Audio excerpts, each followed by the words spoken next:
What's up, everybody? Redefined TV here, and we have another 7 signs video. I'm blown away by the feedback. So far we had 7 signs this might be God, 7 signs this might be the man for you, 7 signs this might be the woman for you, and now we're dealing with 7 signs that this might be the devil. Anybody who's ever played sports, or if you've ever been in any competition, you have to study your opponent. And if we're naive to the ploys and the tactics of the enemy, by default we could be entertaining something that he sent versus God sent. So 7 signs, here we go. One sign that this might be the devil is it seems perfect. How could this be a sign? Because the devil traffics in deception. He comes as an angel of the light. He is the master of disguise. Say it backwards. He disguises himself as the master. The devil should not be able to trip you up with something that's carnal. Like if he could still use carnal things to get you, bruh, we need to level up spiritually. He should have to think. He should have to send things that appear to be God opportunities or God-like. He traffics in deception. There is a reason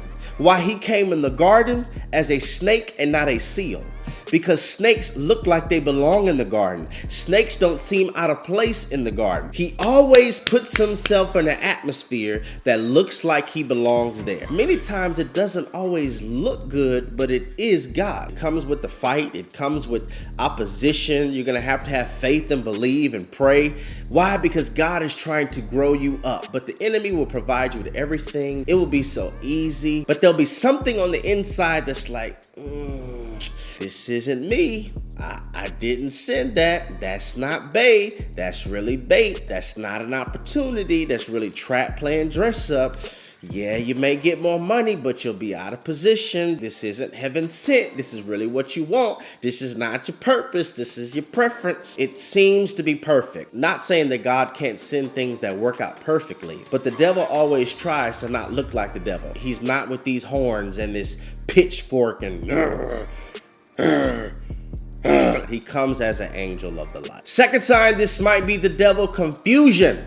You are constantly confused. Ever since y'all hooked up, ever since you took that deal, ever since you hung out with them, you are constantly confused. God is not the author of confusion. God will provide you with clarity. Now, don't get this twisted. You may not understand what God is doing, but you will have a comfort that God is doing it. The devil doesn't really operate like that. He leaves you confused. You'll begin to overthink, and you'll begin to overprocess, and you'll begin to question your self-value, and you'll begin to question everything that God told you about yourself, and then your thoughts will start to try to talk you out of what God has talked you into. It confuses you. It has you question things that you already know. The devil likes to get in your head to confuse you and to hurt you, and he uses that hurt to keep you confused. So you thought that he was going to marry you, or you thought this was going to work out, and when it doesn't work out, the devil capitalizes on that hurt, and he begins to have you counsel yourself, which leads you into confusion. So you won't try again because you thought that was God last time, and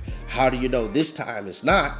And so you just have this whole confused state in your mind. Psychological warfare is a strategy, because if you're in a war, one of the main objectives that I'm going to do is I'm going to try to sever your communication, because if I could sever your communication, I might interfere with your destination. Third sign that this might be the devil: enhanced temptation. Ever since you are with them and ever since you are with her, man, just temptation has just elevated. It's hard to do right with them. It's hard to have character with this opportunity. It's hard to be pure with them. When God sends you something, it's always to lead you closer to himself, never to tempt you or push you further away from him. And ever since she came along, or ever since he came along, or ever since you tried to get that opportunity, you have to compromise your standards. You have to compromise your morals. You have to compromise your faith. You have to compromise what you believe in. So you're telling me that God sent you this relationship or this opportunity that's enhancing your lust, enhancing your pride, enhancing your bitterness, and you actually think that God is behind this.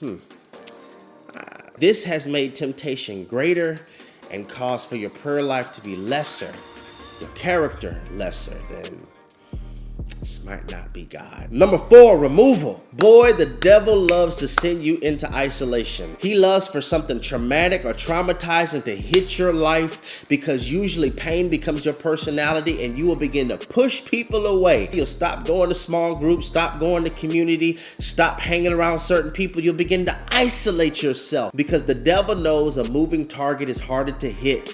And when you're isolated, you're not having emotion, you're not growing, you're not evolving, you're cutting people off. The devil loves to remove you so he can assassinate you. It's easier to hit your target when there's not a crowd.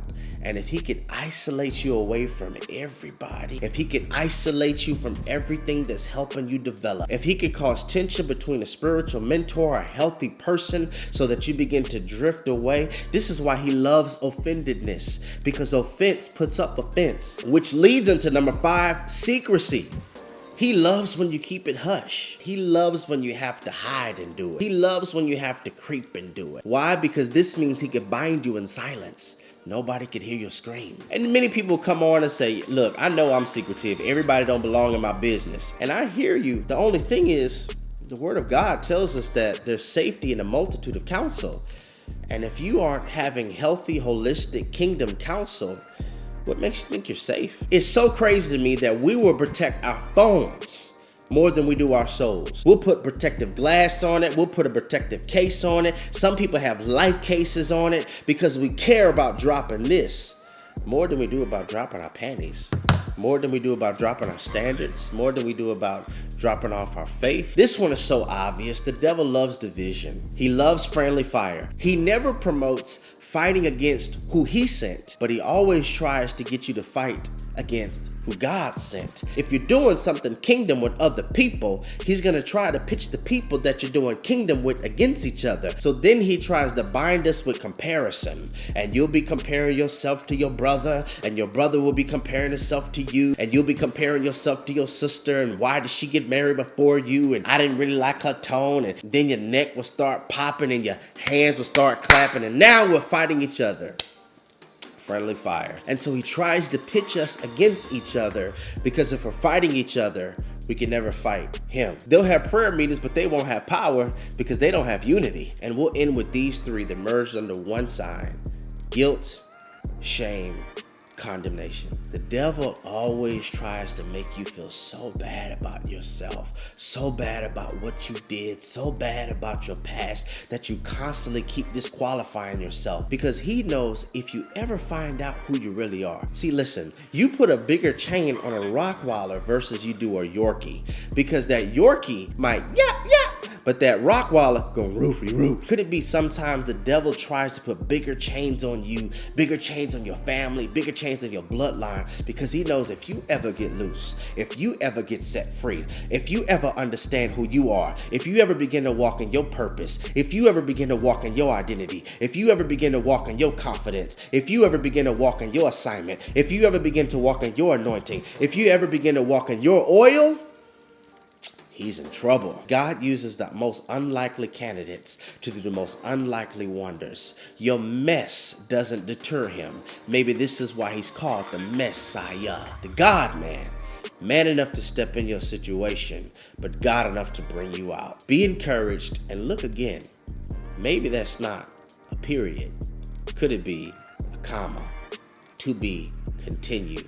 There's more things that are coming your way, and there's greatness in stored and a part of your story. Redefine TV, where we're redefining relationships righteously.